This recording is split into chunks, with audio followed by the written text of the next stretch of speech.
Vocês verão aqui Alexandre de Moraes massacrando o Bolsonaro, relatando seus crimes e mostrando que ele tem plena convicção já, dentro de sua cabeça, como juiz da causa, de que Bolsonaro é culpado. Mas houve uma intercorrência durante a fala do ministro Alexandre de Moraes. Eu vou ler para vocês aqui.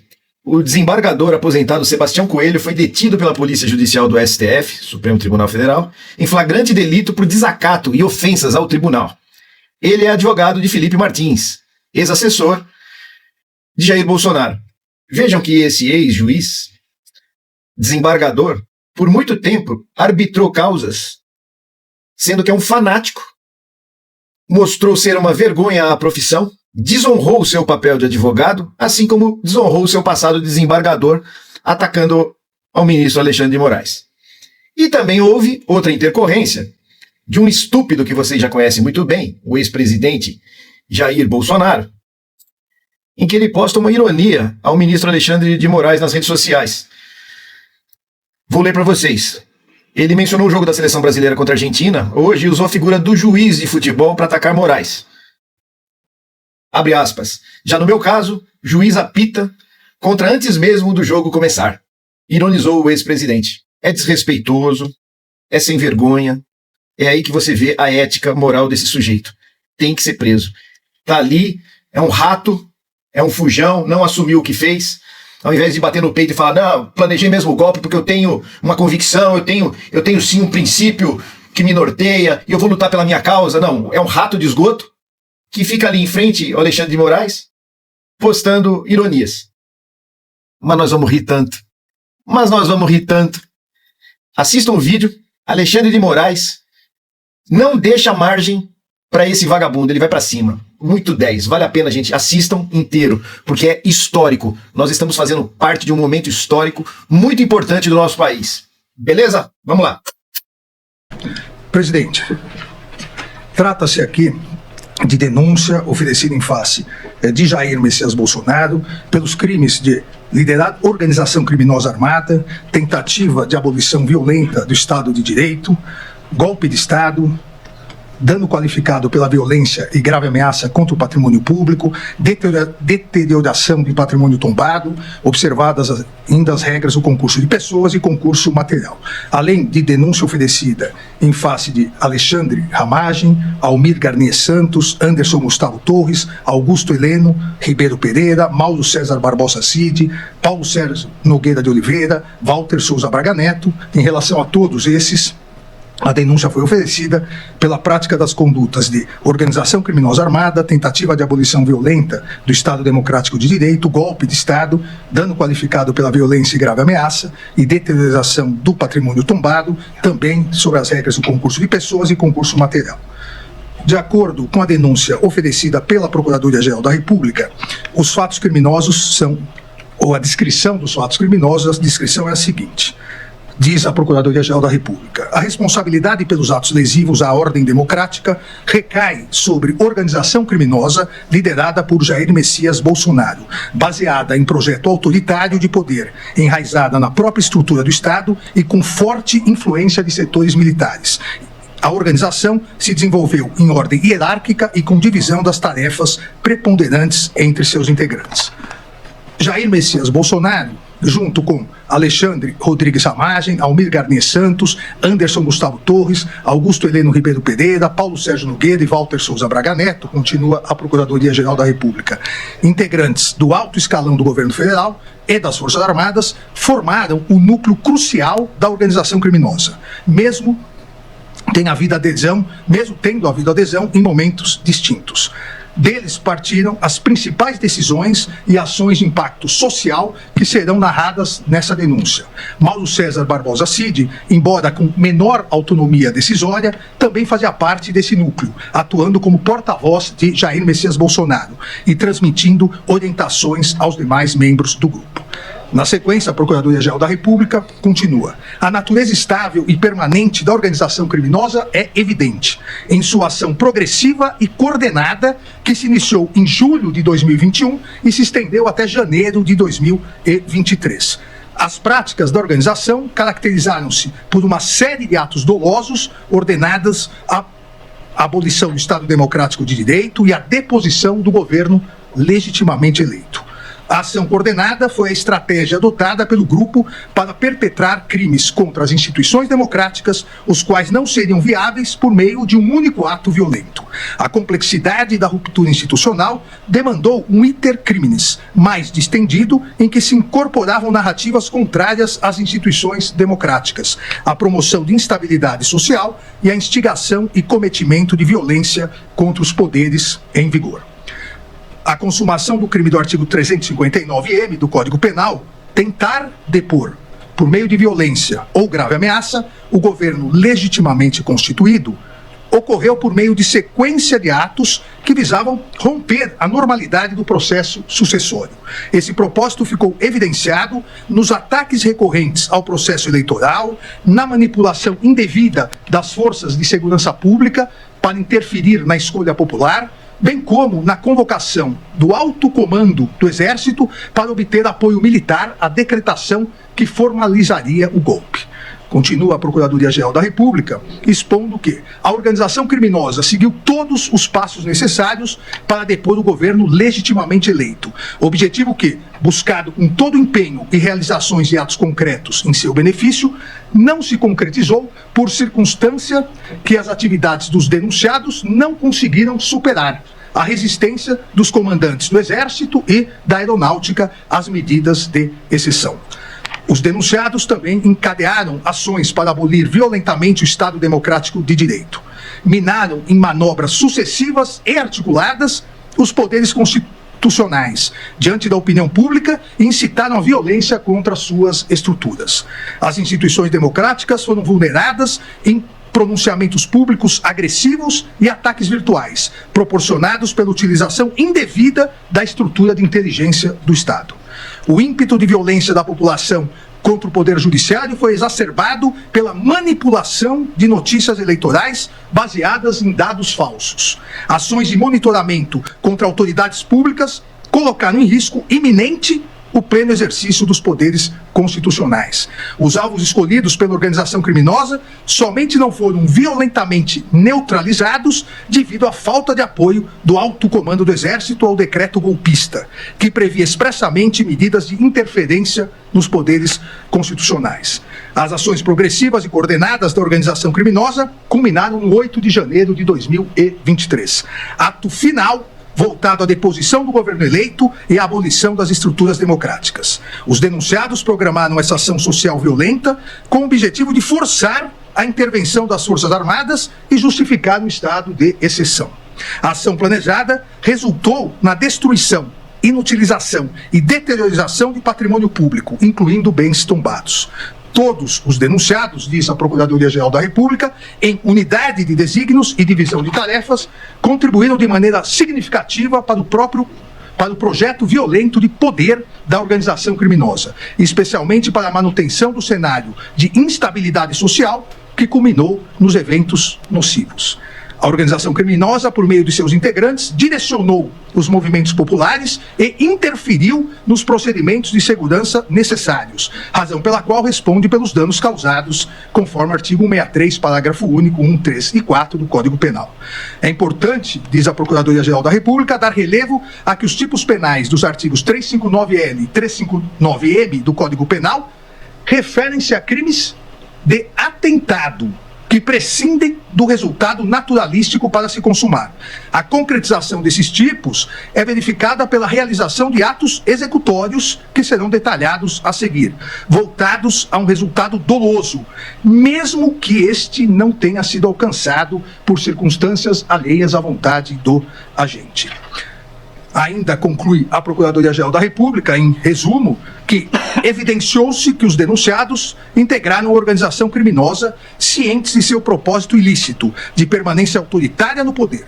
Em unidade de desígnios, dividiram-se em tarefas e atuaram de forma relevante para obter a ruptura violenta à ordem democrática e a deposição do governo legitimamente eleito, dando causa ainda aos eventos criminosos de 8 de janeiro de 2023, na Praça dos Três Poderes. A partir disso, a Procuradoria-Geral da República denunciou pelos crimes já descritos anteriormente no relatório. Ainda presidente, na cota de oferecimento da denúncia, em 18 de fevereiro de 2025, há pedidos da Procuradoria, inclusive a concessão de acesso a todas as defesas de todas as provas utilizadas na denúncia, inclusive a colaboração premiada. Em 19 de 2 de 2025, determinei a notificação dos denunciados com cópias da denúncia da íntegra da colaboração premiada, uma vez que, mesmo a lei autorizando o sigilo da colaboração premiada até o momento do recebimento da denúncia, entendi por bem abrir o sigilo da colaboração premiada antes desse momento, para que todas as defesas pudessem, como fizeram, impugnar eventuais questões em relação à colaboração premiada.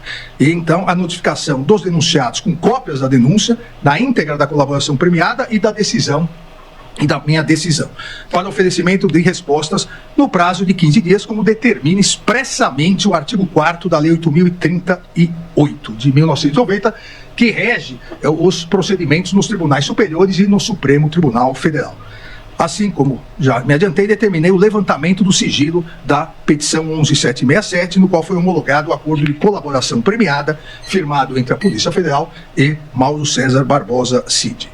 Na mesma data, ainda defini o pedido da Procuradoria-Geral da República e autorizei a todas as defesas o amplo acesso aos elementos de prova já documentados nas PETs 11.108, 11.552, 11.781, 12.159, 12.732, para pleno conhecimento das investigações relacionadas a todos os denunciados. Determinei ainda que a Secretaria Judiciária disponibilizasse as referidas mídias e gravações no acompanhamento processual, da mesma maneira que foram disponibilizados todos os documentos. Todos os denunciados foram devidamente notificados, apresentaram suas defesas prévias. Em resumo, as principais teses apresentadas pela defesa foram impedimento, suspeição e ausência de imparcialidade deste ministro relator e dos ministros Cristiano Zanin e Flávio Dino. Essas teses foram apresentadas pelas defesas dos denunciados Anderson Gustavo Torres, Augusto Heleno Ribeiro Pereira e Paulo Sérgio Nogueira de Oliveira. Segunda tese, a incompetência do Supremo Tribunal Federal e, subsidiariamente, se não a incompetência do Supremo Tribunal Federal, a incompetência desta primeira turma pleiteando o julgamento pelo plenário do Supremo Tribunal Federal. Essas teses defensivas foram apresentadas por Almir Garnier Santos, Anderson Gustavo Torres, Augusto Heleno Ribeiro Pereira, Jair Messias Bolsonaro, Paulo Sérgio Nogueira de Oliveira. Diversas nulidades que serão tratadas no momento adequado, como a ilegalidade na apresentação de resposta simultânea entre os acusados e o colaborador, ofensa ao princípio da indivisibilidade da ação penal, ausência de amplo e restrito acesso aos elementos de prova constante nos autos, existência de document dump, ilegalidade da decisão que determinou a instalação do inquérito 487, existência de prova ilícita e a chamada pesca probatória. Essas nulidades foram apresentadas em sua somatória pelas defesas de Augusto Heleno Ribeiro Pereira, Jair Messias Bolsonaro, Paulo Sérgio Nogueira de Oliveira, Walter Souza Braga Neto. Também foi apresentada a tese defensiva pela defesa de Jair Messias Bolsonaro de aplicação das regras do juízo de garantias ou algo semelhante nas ações penais originárias no âmbito desta Suprema Corte. As defesas de Jair Messias Bolsonaro e Walter Souza Braga Neto apresentaram, também como tese defensiva, a nulidade do acordo de colaboração premiada firmado entre a Polícia Federal e Mauro César Barbosa Cid. Por seu lado, a defesa de Mauro César Barbosa Cid apresentou o pedido de confirmação da validade da colaboração. Também pediram, na sequência, a inépcia da denúncia, todas as defesas, de Alexandre Ramage Rodrigues, Almir Garnier Santos, Anderson Gustavo Torres, Augusto Heleno Ribeiro Pereira, Jair Messias Bolsonaro, Paulo Sérgio Nogueira de Oliveira e Walter Souza Braga Neto. Também todas as defesas alegaram ausência de justa causa para o oferecimento da denúncia. Na sequência, presidente, eu especifico mais o que cada defesa justificou, fundamentou em relação a todos esses pontos, mas como os advogados estão aí, todos farão sustentações orais, eles poderão detalhar com melhor clareza esses pontos apresentados nas defesas. Quase todas as defesas apresentaram, menos uma, apresentaram testemunhas, e 3 das defesas apresentaram documentos. em virtude da apresentação desses documentos, nos termos do artigo 5º da Lei 8.038, quando apresentados documentos pelas defesas na defesa prévia, é necessário que a Procuradoria se manifeste sobre o que foi apresentado. E a Procuradoria foi devidamente intimada e se manifestou sobre as defesas prévias em 13/3/2025. Da mesma forma, presidente, como o excelentíssimo Procurador-Geral da República fala a sustentação oral, ele melhor explicará seu posicionamento sobre isso. Ainda, presidente, e é importante aqui ressaltar, durante esse procedimento, a partir do oferecimento da denúncia, as defesas apresentaram diversos requerimentos. Em 22/2025, a defesa do denunciado Jair Messias Bolsonaro requereu a suspensão e devolução do prazo até que a defesa tivesse acesso à integralidade da prova, a intimação da autoridade policial para que constatasse elementos angariados não foram fornecidos à defesa, devolução do prazo, suspensão do prazo, prazo de 83 dias, e subsidiariamente prazo em dobro. Indeferir o requerimento formulado pela defesa do denunciado Jair Messias Bolsonaro, uma vez, e consta no relatório aqui a íntegra da decisão, uma vez que o amplo e integral acesso aos elementos de prova já documentados e que foram utilizados pela Procuradoria-Geral da República no oferecimento da denúncia já estava garantido a todas as defesas, bem como já havia autorizado excepcionalmente e antecipadamente, inclusive, o acesso à colaboração premiada. Indeferir os pedidos de concessão de prazo de 83 dias ou prazo em dobro, uma vez que não há previsão legal para tanto.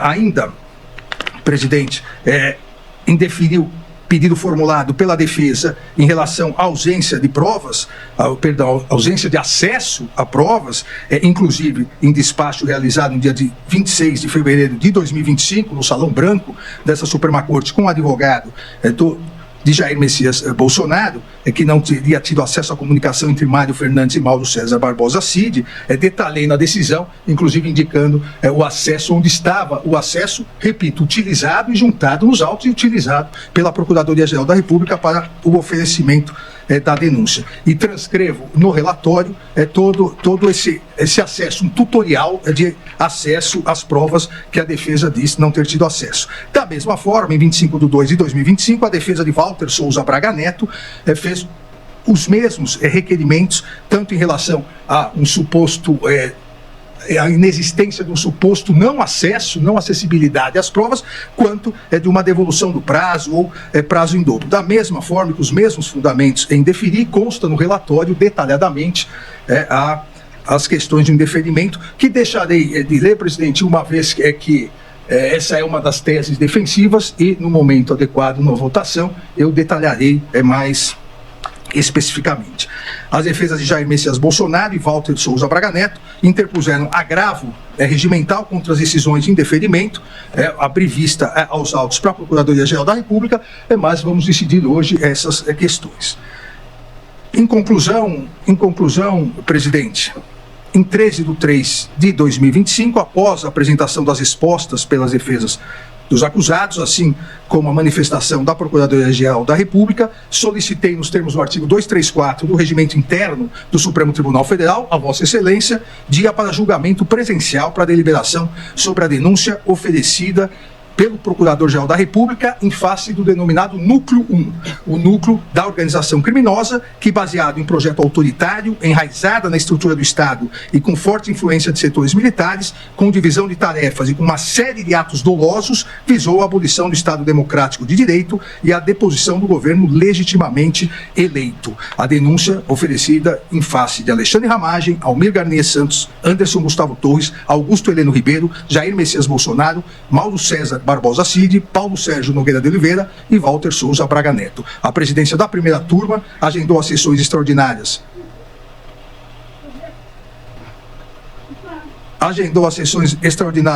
Para os dias 25 e 26 de março de 2025, com início às 9h30 e término às 12h30, bem como manteve a convocação da sessão ordinária para dia 25 de março à tarde e sessão extraordinária para o dia 26. É o relatório, presidente. Obrigado.